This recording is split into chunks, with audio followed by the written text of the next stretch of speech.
Oke, hari ini saya akan share ke kalian tentang bagaimana caranya merubah head unit yang standar ini, head unit pada kendaraan kita atau double din, dan kita ingin merubahnya menjadi head unit yang berbasis Android.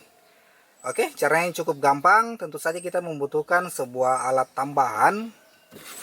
Ini dia alatnya, sebuah STB atau Smart TV Box yang akan kita rangkaikan atau kita instalasi ke head unit ini. Untuk bagaimana caranya, seperti apa pemasangannya, oke, simak terus videonya, jangan di skip. Oke, saya pindah ke jok kiri dulu. Sebelumnya kita akan melihat dulu tampilan dari head unit yang standar ini. Ini dia tampilan head unit yang standar. Oke, tampilannya seperti ini, sangat simple. Nah, kita akan merubahnya menjadi sebuah head unit yang berbasis Android tentunya. Oke, ini dia. Oke, kita lihat kita mendapatkan apa saja dalam paket pembeliannya. Oke, tentunya ini dia unit dari STB-nya. Ini boxnya. Terus kita dapat kabel HDMI. Terus ini kita dapat sambungan RCA. Oke, terus di sini ada adapter dan kita juga dapat kabel LAN. Selanjutnya ini ada sebuah remote. Oke, cukup cuma itu saja untuk dalam paket pembeliannya. Sekarang kita masuk ke proses cara instalasinya. Oke, tentu saja saya akan membuka cover dari head unit ini. Saya coba buka dulu. Ini dia penampakan dari head unit yang sudah saya buka covernya. Sekarang di sini ada baut 4. Oke, di sini ada baut 4 buah yang sudah saya buka juga. Sekarang kita tinggal mencabut. Oke, saya lepaskan dulu untuk soketnya. Ini untuk antena radio. Oke, terus ini kamera mundur atau kamera parkir. Ini dia soketnya, saya lepaskan dulu biar lebih mudah untuk melakukan instalasi jalurnya. Oke, ini dia penampakan dari head unit yang sudah saya lepaskan semua soket kabelnya. Kita akan menggunakan soket yang ini, soket CVBSIN nya ini. Nah, kita masuk untuk proses perangkaian. Ini saya simpan dulu di sini. Sebelum kita memasang STB ini ke head unit yang ini, tentunya hal yang pertama kita lakukan yaitu memberikan supply power pada STB ini. Bagaimana caranya kita bisa menghidupkan STB ini melalui sistem kelistrikan yang ada pada mobil kita. Oke, untuk lebih memastikan untuk STB ini sendiri membutuhkan daya 12 volt sesuai dengan daya yang kita gunakan pada sistem kelistrikan mobil kita. Oke, selanjutnya untuk adapter ini kita potong saja. Untuk kabelnya di sini kita potong saja dan kita akan menyambungkan ke arus ACC atau kelistrikan pada mobil. Oke, ini dia kabel adapter tadi yang sudah saya potong. Selanjutnya kita akan mencari arus pada sistem kelistrikan yang ada di sini.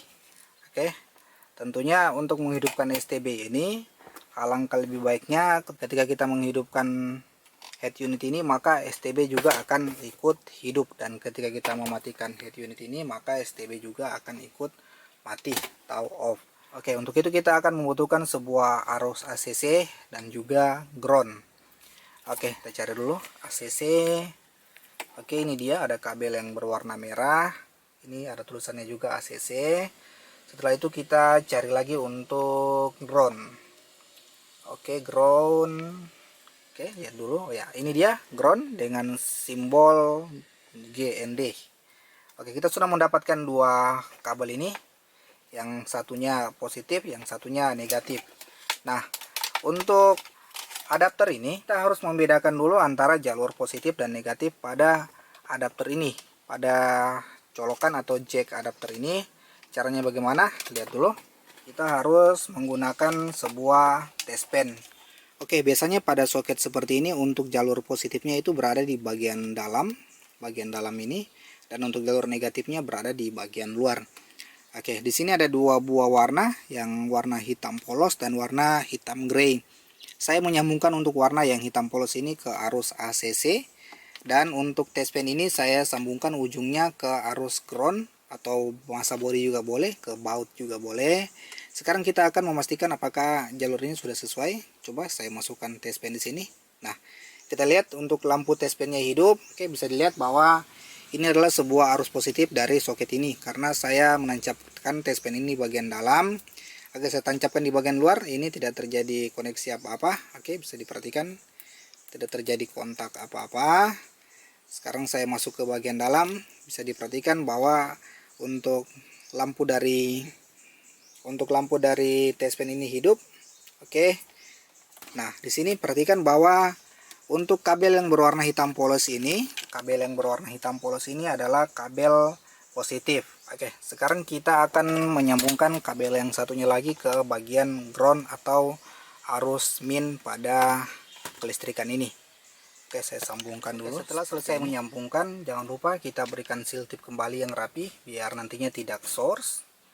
Oke, sudah selesai untuk perangkaian kelistrikannya. Sekarang kita coba untuk menghidupkan STB-nya dulu.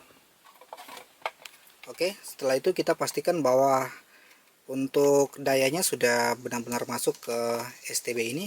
Kita colokkan saja. Sebelumnya saya sudah mengaktifkan untuk kontak ACC-nya. Sini kita colokkan di bagian yang ini. Kita colok saja seperti ini. Oke, dan kita perhatikan ya. Di sini untuk lampu indikator yang sudah berwarna hijau, yang berarti bahwa STB ini sudah on atau sudah dapat digunakan. Selanjutnya kita akan masuk untuk merangkai kabel berikutnya. Jika head unit yang kita punya memiliki port HDMI, maka kita tinggal menggunakan kabel HDMI saja seperti ini. Karena tidak memiliki port HDMI, makanya kita menggunakan soket atau kita menggunakan kabel RCA. Oke. Untuk ujung RCA-nya di sini kita colokkan ke lubang out dari lubang AV di sini. Oke. Setelah itu untuk kabel video yang kuning ini kita colokkan ke soket CVBSIN yang ini. Oke, kita colokkan seperti ini. Dan untuk kabel audionya merah dan putih ini kita membutuhkan sebuah adapter tambahan seperti ini. Ini jack audio. Oke, kalian bisa membelinya di toko elektro. Ini harganya murah, sekitaran 5 ribuan saja. Oke, kita colokkan di sini. Yang satunya lagi di sini. Terus ini kita arahkan ke soket atau colokan pada lubang aux. Oke, karena di belakang ini, pada port belakang ini memiliki lubang aux, saya colokannya di sini. Dan jika tidak ada, kalian bisa mencolokkannya pada lubang aux yang ada di depan head unit ini. Bisa dilihat di sini juga ada lubang aux yang ini. Oke, saya memasang di sini saja biar rapi seperti ini. Oke, setelah itu kita pasang kembali daya dari head unit ini. Oke. Oke. Kita masuk ke mode aux. Masuk ke home, terus kita cari fitur aux. Oke, ini dia aux. Oke, sepertinya berfungsi dengan baik. Oke, kita akan merapikannya dulu sebelum saya menjelaskan fitur apa saja yang ada pada STB ini. Ini dia tampilan dari head unit yang sudah kita modifikasi sehingga bisa menampilkan atau memberikan fitur Android dengan menggunakan STB yang sudah saya perlihatkan tadi.